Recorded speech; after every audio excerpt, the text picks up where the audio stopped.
일본 오키나와의 유명 관광지 슈리성에서 화재가 발생하였습니다. 슈리성은 오키나와의 옛 독립국 류쿠 왕국 시대인 약 500년 전에 지어진 건물로 태평양 전쟁 시기 미군 공격으로 완전히 파괴되었다가 1992년에 복원되었습니다.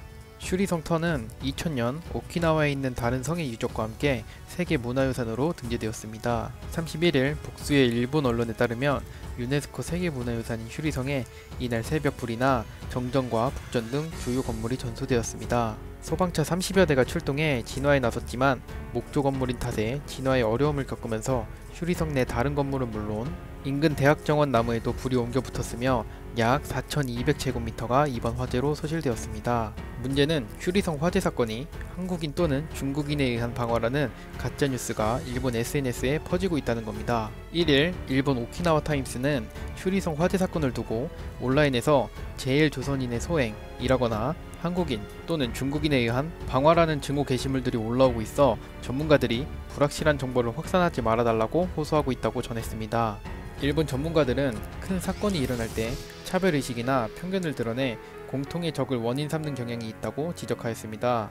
특히 원인불명의 화재 사건이나 천재지변의 원인을 사회적 약자나 외국인에게 돌리는 행위를 하는 사람들은 그저 공격이 목적이기 때문에 근거도 없다고 덧붙였습니다. 이어서 그런 불확실한 정보를 접했을 때 타인에게 전달하면 자신도 차별을 퍼뜨리는 입장이 될지도 모른다는 생각을 가져야 한다고 지적했습니다. 이번 사건뿐만이 아니라 지난 7월 교토 애니메이션 스튜디오 화재 때에도 일본 온라인에서 한국인은 방화의 민족, 화이트리스트 배제에 대한 보복이라는 소문이 돌기도 하였습니다.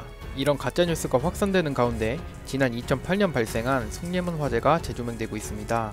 숭례문에 화재가 발생했을 때 일본 언론에서 일본이었다면 숭례문이 불타지 않았을 것이라고 언급했던 내용 때문입니다.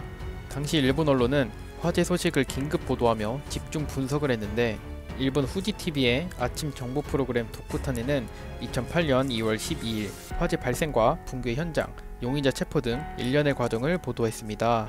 일본은 숭례문의 경비태세 미흡, 소방훈련 공백 등 문화재 화재 방지 체계의 허술함을 지적하며 일본 교토금각사, 청수사 등 목조 건물은 24시간 경비를 펼치고 자동 스프링클러도 작동한다고 말했습니다.